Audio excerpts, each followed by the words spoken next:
Morning, folks. Everything new under the sun. I do realize I had a bit of breakup of the audio in the last number of recordings. Not sure why. I think the gain was up a little bit too high on the microphone after I finally got it working again.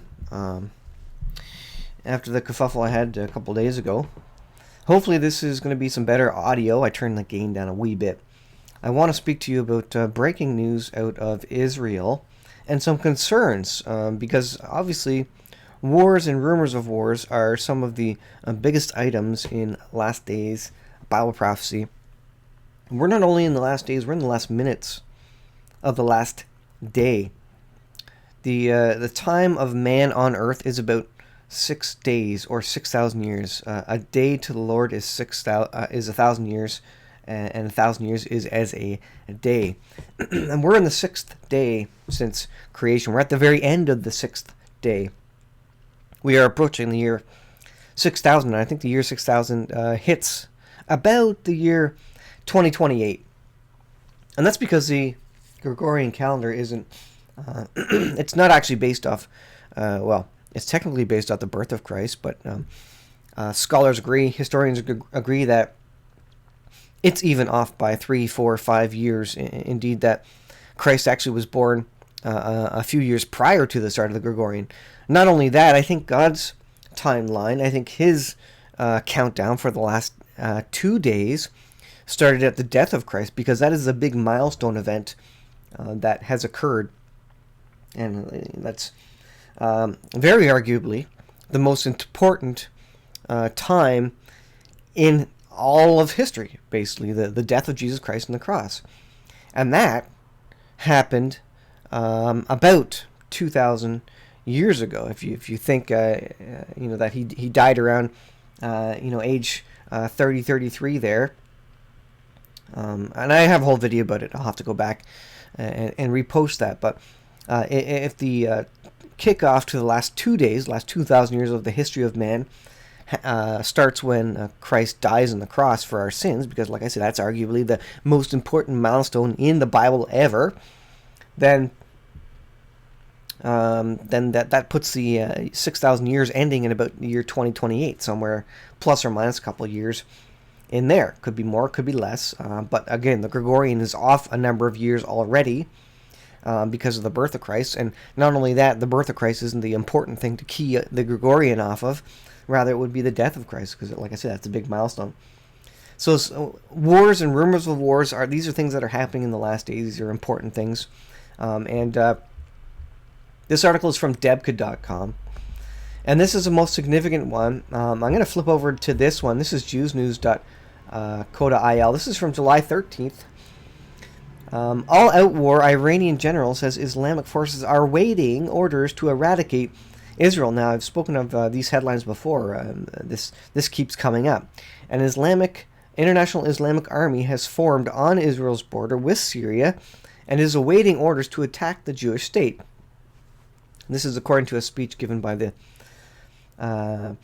recently by the deputy commander of Iran's Revolutionary Guards, and of course a number of articles have popped up related to this particular one. But the generals of Iran's forces are basically saying they're just waiting for the go-ahead. And the go-ahead is going to come when all the troops are in place, lined up on Israel's border.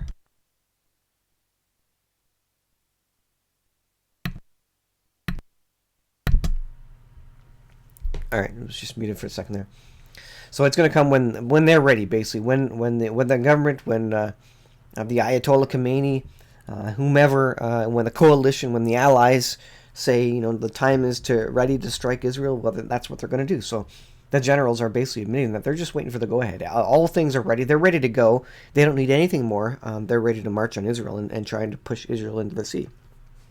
Well, this is a debka.com article here. Massive Syrian Hezbollah Golan war preparations tie IDF down from raiding in Gaza area. You can look at the images there of Israel, the Golan Heights specifically on the image to the right, and of course Quneitra is just off the border. Now, someone has said, it's 40 kilometers off. Well, it may be 40 kilometers off, but it's within the region of the Golan Heights border. It's certainly within a reach of military, and this is the next battle that's coming, basically. It says the countdown has started for the Battle of Quneitra. Syrian and Iranian propaganda machines trumpeted Friday, July 13th, so just yesterday this is coming out. Since Thursday, Debka file reports troops have been pouring out of Dara towards Quneitra. This is the big boil-over that Israel is concerned about, basically. And it's opposite Israel's Golan border by a number of kilometers. They consist of Syrian army and national defense forces, which are composed of Hezbollah and Iraqi and Afghan Shiite militias. So you have a number of nations. I'm not going to say all nations, but you have a large number of nations there on the ground with people on the ground ready to fight Israel. And then you bring into it, Russia, the states of Iran, and their allies, whomever is allied with them, and there's a large number of countries allied in terms of Ezekiel 38, Gog Magog. Well, on Friday, Syrian air defense units in Quneitra and Damascus were placed on war alert against a potential Israeli aerial bombardment.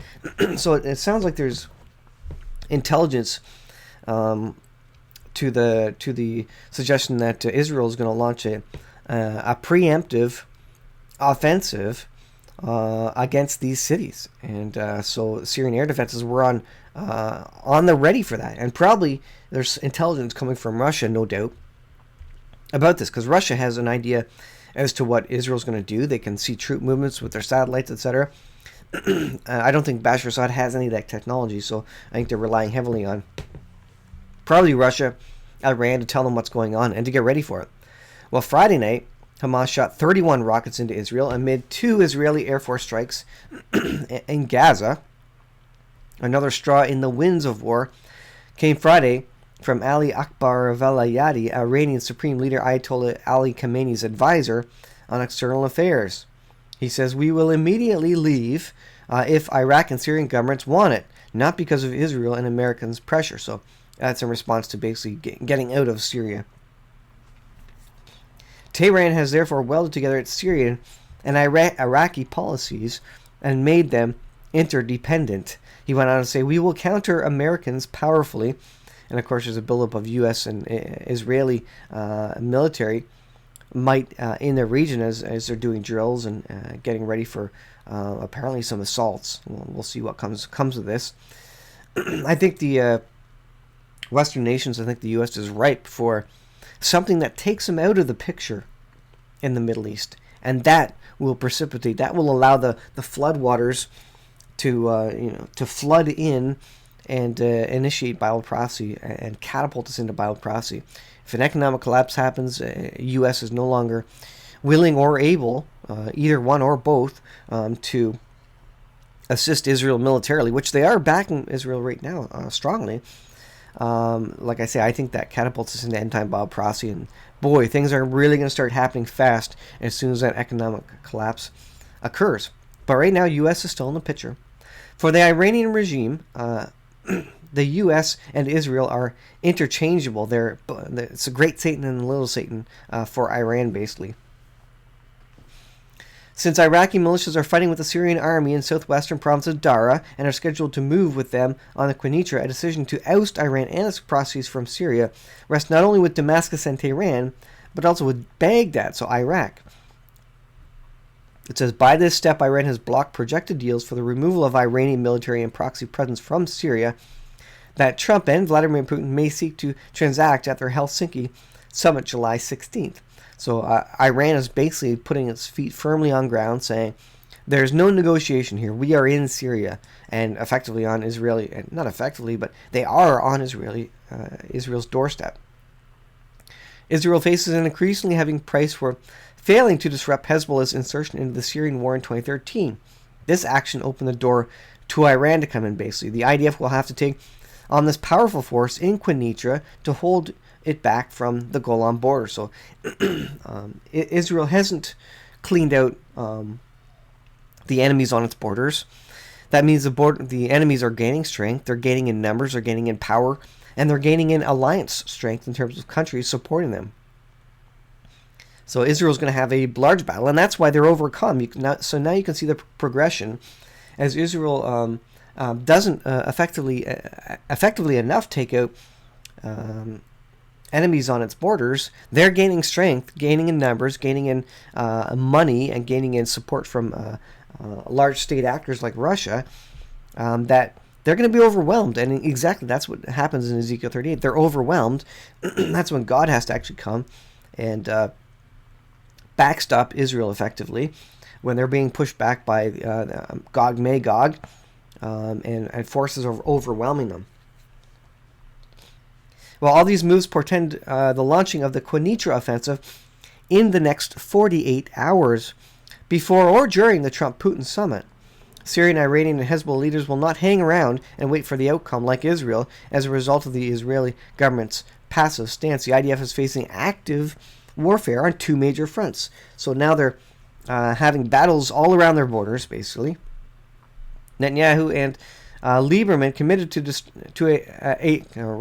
a disastrous mistake when they did not resist Hamas' latest bombing for bomb ultimatum. This gave Palestinian terrorists parity with the IDF and freedom to call the shots on whether Israeli communities living next door live in peace or not.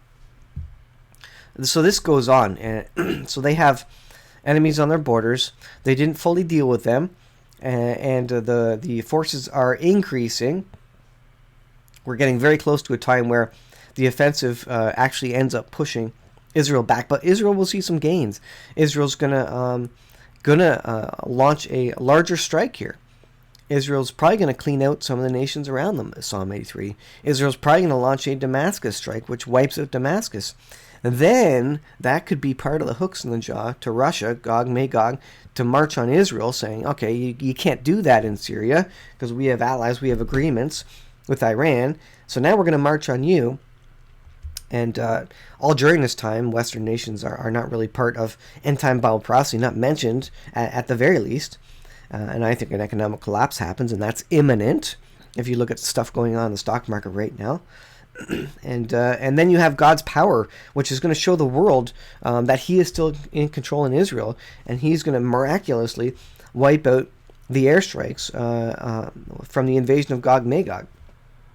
Pretty amazing stuff. We're living in amazing times.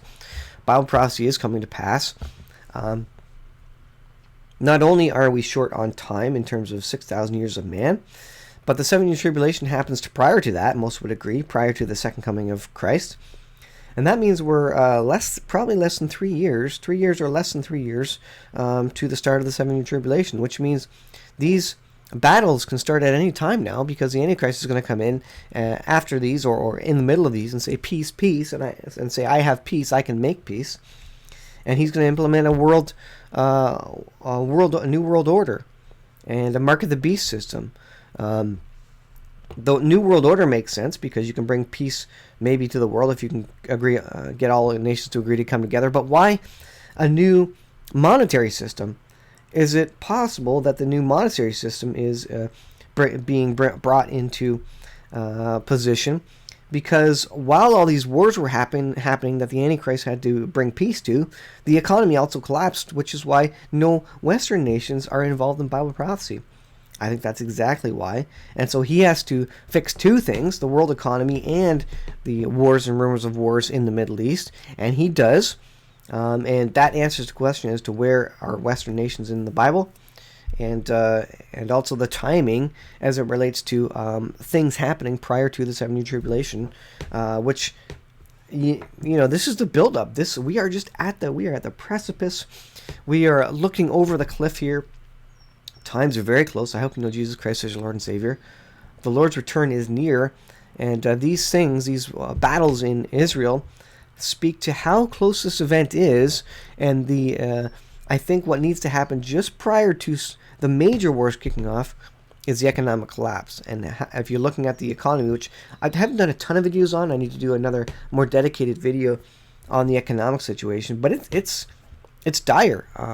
Things again, we're looking towards a fall period collapse. There's all sorts of trouble in the markets. We're at all sorts of peaks that are signaling, flashing red, just as it was prior to the 2008 crisis. And when it does come down, it's coming down harder than the 2008 crisis. In fact, it's going to wipe out the whole world economy. This is what we are looking ahead towards. I'll leave it there, guys. Thanks for watching. I'll hopefully have a video out as well for the Sunday broadcast. But we'll see you guys in the next video regardless.